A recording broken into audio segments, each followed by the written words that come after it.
Welcome back, everyone, for the 6th edition of the Bourbon Judge. Today we are reviewing a wonderful bourbon called Redemption. So Redemption, take a look at the front.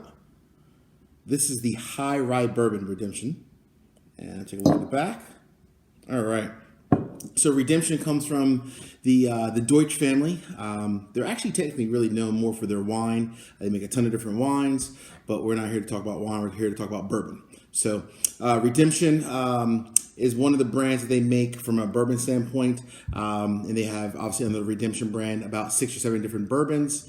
The Redemption, so today we're going to review the High Rye Bourbon. And this one, as you can tell here, it's the 10 years, so it's aged for 10 years. So that's the reason why we have some really good, dark, beautiful color.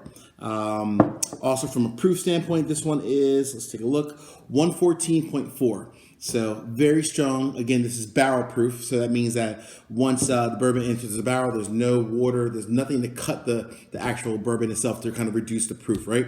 So it's very strong, which is great. Very bold bourbon. And again, this one is a high rye bourbon. So as we know, there's a couple different things, right? And let's talk about this. Number one, from a bourbon standpoint, we know bourbon has to be 51% corn. So made from 51% corn.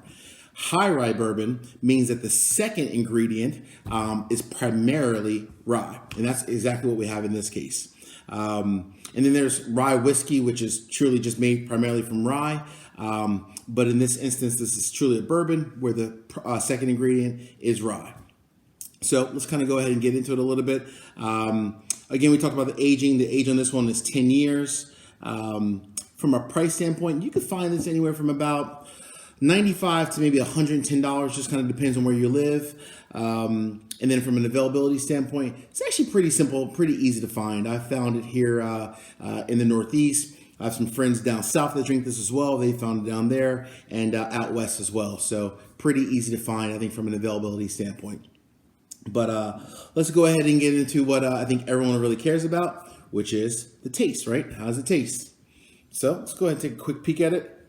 Again, from a color standpoint, this is dark brown, primarily due to 2 things. Number one, it's aged for 10 years. So, the longer bourbon ages, typically the darker it's going to get. And then number 2, because this one is barrel proof, so it was not cut with any water, it's going to have some really good dark notes to it, which is really nice as well. Let's go ahead and get into the smell. Wow. Number 1, you can definitely smell that rye. Very spicy, traditional, bourbon, the butterscotch and so forth, but primarily very spicy as a whole. All right, my favorite part is here, the tasting.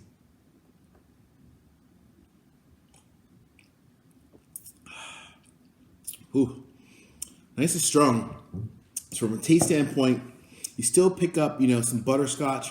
You pick up a lot of spice though, and the finish, very, very dry. So when it goes down, you're going to feel very dry, a ton of dryness, right? Because of all that spice from the rye. So go ahead and get one more in.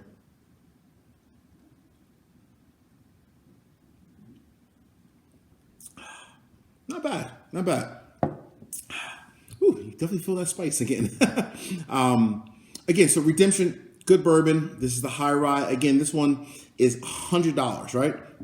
So you ask me, Bourbon Judge, do I buy this one? Do I leave it on the shelf? What do you do, right? I got to be honest with this one.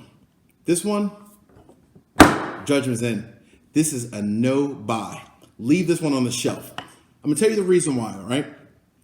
Because this is $100, it's pretty expensive, right? You don't just go out and just drop $100 on anything. In my opinion, there are much better ryes out there, such as the Whistle Pig 10 or 12 year.